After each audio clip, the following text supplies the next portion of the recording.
ஹாலிவுட்டில் Francis என்ற ஒரு culture உள்ளது. அதை வைத்து பல படங்கள் மெகா ஹிட் ஆக, அதிலேயே தற்போது ஜான் விக் படத்தின் ஒரு பகுதியாக ஹாலிவுட் ரசிகர்கள் பேவரட் அனா டி ஆர்ம்ஸ் நடிப்பில் லென் வைஸ்மேன் இயக்கத்தில் வெளிவந்துள்ள பாலரீனா ரசிகர்களை கவர்ந்ததா?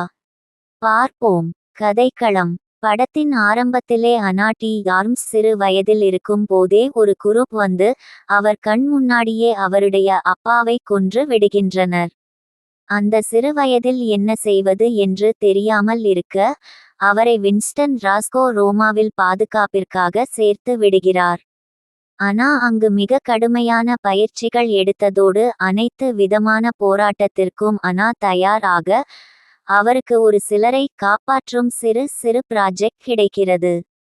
அப்படி ஒரு ப்ராஜெக்ட் இல் ஒருவனை கொல்ல அவன் கையில் தன் அப்பாவை கொன்றவன் போல் ஒரு சிம்பல் இருக்க, அதற்கு பழிவாங்க அனா புறப்படுகிறார். அவரின் வாங்கும் நோக்கம் வெற்றி பெற்றதா? இதுவே மீதிக்கதை. அந்த வகையில் இதில் கத்தி, துப்பாக்கி தாண்டி கிளைமேக்ஸ் எல்லாம் நெருப்பு vs தண்ணீர் என்பது போல் வரும் சண்டை எல்லாம் இன்னும் எவ்ளோ தான்பா யோசிப்பீங்க என்று கேட்க தோன்றுகிறது. அதிலும் ஒரு காட்சியில் சண்டையை காட்டாமலேயே எப்படி அனா எல்லாரையும் அடித்தார் என்று காட்டும் விதம் செம. ஜான் விக் ராஸ்கோ ரோமாவிற்கு உதவிக்காக வரும் இடத்தில் அனா டி ஆர்ம்ஸை சந்திப்பது, அனா அவரிடம் யோசனை கேட்பது, கிளைமேக்ஸில் அனா வை கட்டுப்படுத்த ஜான் விக் கே வருவது என கனெக்ட் செய்த விதம் சூப்பர். ஆனால் வழக்கம் போல் ஜான் விக் என்பது ஓர் உலகம், அதில் நாங்கள் எங்க இஷ்டத்துக்கு ஏதாவது செய்வோம் போன்ற லாஜிக் அத்துமீறல் எல்லை மீறியே உள்ளது.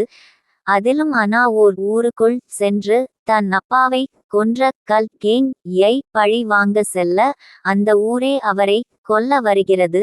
இவரும் அந்த ஊரையே அடித்து தும்சம் செய்வதெல்லாம் முற்றுப்புள்ளி. ஷப்பா, ஒரு நியாயம் வேணாமப்பா.